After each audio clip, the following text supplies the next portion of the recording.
Oke, Bismillahirrahmanirrahim. Assalamualaikum warahmatullahi wabarakatuh, teman-teman.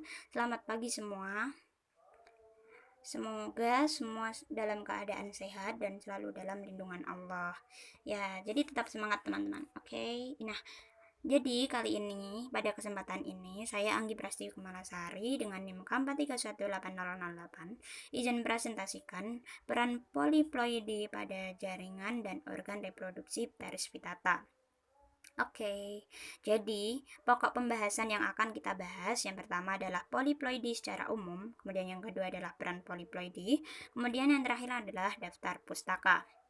Nah, yang pertama, pengertian poliploidi. Poliploidi merupakan suatu proses penggandaan jumlah set kromosom sehingga menghasilkan organisme yang mempunyai jumlah set kromosom berlipat. Biasanya lebih dari 2x gitu ya, berdasarkan Cahal dan Gozal 2002. Kemudian, poliploid adalah keadaan sel dengan penambahan satu atau lebih genom dari genom normal 2N sama dengan 2X menurut Suryo 1995. Oke, jadi pastinya tanaman poliploidi itu memiliki ciri-ciri yang berbeda dari tanaman diploid gitu ya. Lalu apa sih ciri-cirinya? Nah, menurut Pospo Darsono 1984, salah satu ciri dari tanaman poliploid adalah ukuran daun dan bunga yang bertambah besar dan laju pertumbuhan jadi lebih lambat dibandingkan diploidnya. Kemudian, pasti ada agen yang menyebabkan terjadinya poliploidi itu sendiri. Karena biasanya poliploidi ini direkayasa ya teman-teman, sebagai wujud dari pemuliaan tumbuhan gitu. Jadi, menurut Suryo 1995, kolkisin merupakan salah satu bahan kimia apabila diberikan pada tanaman dapat menyebabkan poliploid pada individu tersebut.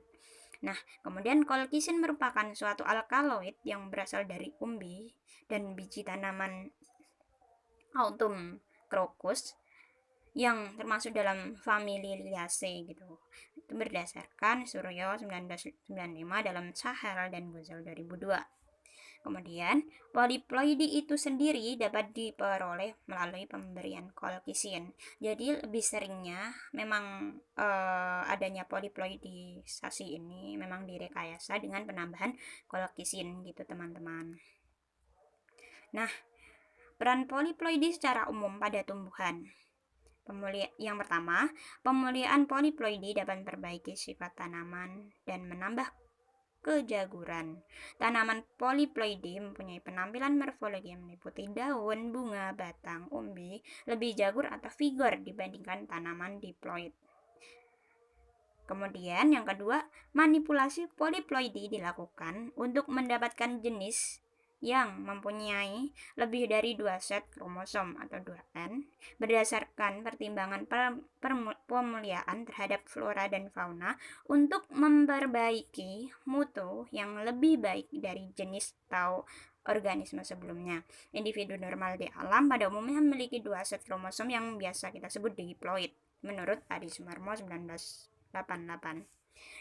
Nah, tujuan manipulasi poliploidi itu sendiri adalah pemuliaan pada flora maupun fauna secara fenotip.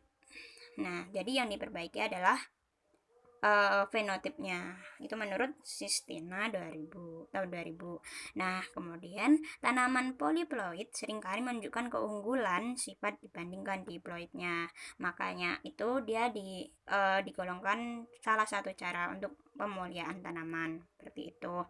Nah, selanjutnya kita bahas morfologi Pteris vitata. Nah, morfologinya itu sendiri bisa teman-teman lihat dari gambar yang ada di background PPT ini. Nah, ini merupakan gambar Pteris vitata ya teman-teman. Nah, jadi Pteris vitata ini memiliki ciri morfologi yang khas dibandingkan dengan jenis dari marga Pteris lainnya yang yaitu memiliki daun monomorfis.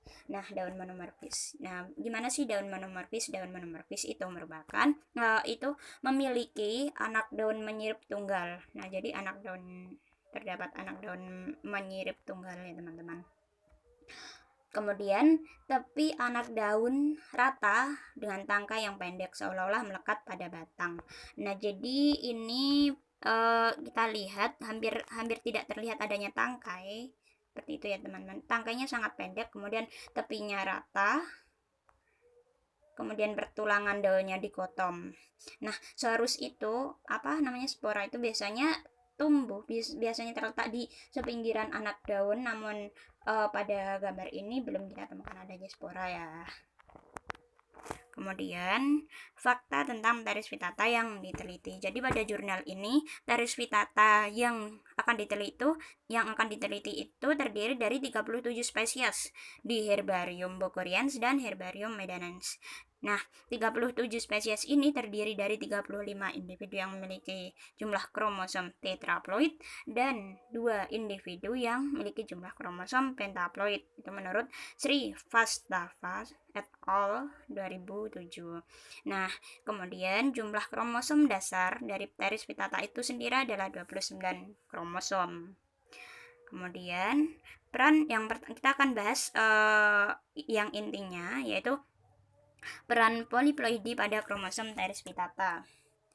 Nah, yang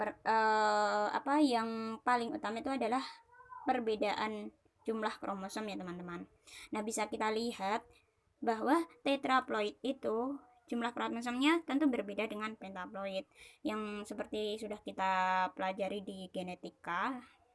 Lebih tepatnya, tetraploid itu terdiri dari 4X atau 116 kromosom. Nah, sedangkan pentaploid itu terdiri dari 5X atau 145 kromosom. Nah, jadi gambar ini adalah perbesaran 10 kali 100 mikrometer ya teman-teman. Jadi terlihat kromosomnya itu yang kiri, yang tetraploid itu lebih sedikit dibandingkan yang pentaploid. Pasti teman-teman sudah paham ya dan ini. Kemudian lanjut kita ke peran poliploidi pada organ generatif Pteris vittata. Nah, jadi poliploidi ini mengaruhi variasi tipe, jumlah, dan ukuran bentuk spora. Nah, jadi ini bisa teman-teman lihat bentuk sporanya berbeda-beda. Pada gambar A itu adalah gambar dengan perbesaran paling kecil, kemudian B itu lebih besar, dan C adalah yang paling besar. Itu ABC itu adalah tergolong tetraploid ya teman-teman. Nah, sedangkan yang D, E, F itu merupakan gambar spora pentaploid. Nah, jadi tipe pada spora tetraploid ini adalah seksual, sedangkan pentaploid ini adalah apogami atau aseksual. Nah, kemudian ukurannya terlihat berbeda-beda, terutama yang di gambar E itu ya teman-teman. Bisa teman-teman lihat yang ada panahnya itu dia memiliki perbedaan bentuk dan juga ukuran spora. Nah, hal ini salah satunya juga dipengaruhi oleh adanya poliploidisasi gitu ya. Kemudian kenapa sih perbedaan-perbedaan itu bisa terjadi? Nah, hal itu menurut beberapa jurnal yang saya baca itu, hal ini kemungkinan disebabkan karena adanya sporogenesis yang abnormal yang mengindikasikan terjadinya variasi pada jumlah spora per sporangium. Kemudian bisa juga berbeda ukuran dan juga bentuk sporanya. Jadi disebabkan karena adanya sporogenesis. Kemudian lanjut ke perbedaan variasi morfologinya. Jadi poliploidi ini juga berpengaruh pada variasi morfologinya ya teman-teman. Nah, pada gambar A, B, C itu terlihat berbeda ya.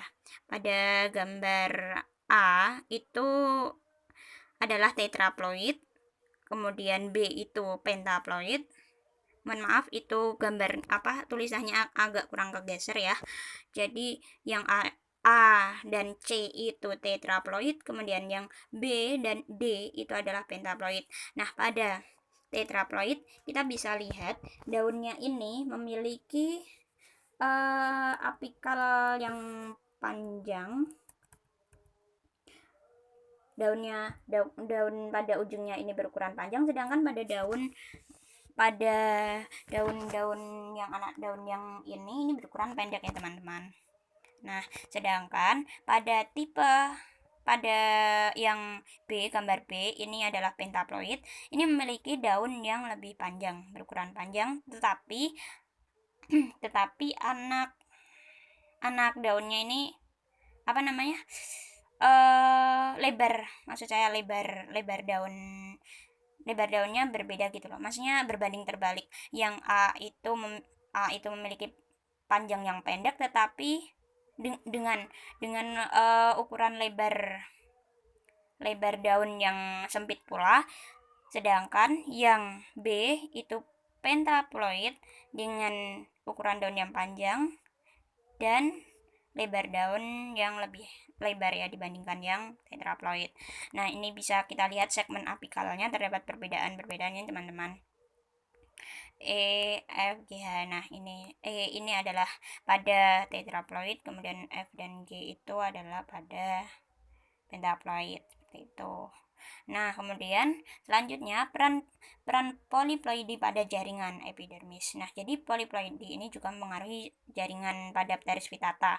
Nah, jaringan yang paling dipengaruhi adalah jaringan epidermis. Kenapa? Karena di jaringan epidermis ini terdapat stomata. Nah, stomata yang pada tetraploid dan pentaploid itu memiliki perbedaan baik dalam ukuran dan juga dalam kerapatan. Nah, pada tetraploid itu kerapatannya tinggi dan juga ukurannya tuh juga lebih besar. Bisa teman-teman lihat, ukurannya lebih besar ya dibandingkan yang pentaploid. Ukurannya lebih kecil dan juga jumlahnya ini tentu tidak lebih banyak. Kerapatannya ya. Terus selanjutnya tipe stomata pada pada apa namanya pteris vittata ini adalah anomositik dengan 2 sampai 5 sel penjaga yang sama bentuknya seperti itu. Nah, jadi cukup cukup sekian ya teman-teman, itu presentasi dari saya. Kemudian ini saya lampirkan daftar pustaka yang menjadi acuan, yang menjadi referensi dari presentasi yang saya sampaikan tadi. Apabila ada kurangnya saya mohon maaf. Dan terima kasih teman-teman sudah mau menyimak presentasi ini. Sekian, assalamualaikum warahmatullahi wabarakatuh.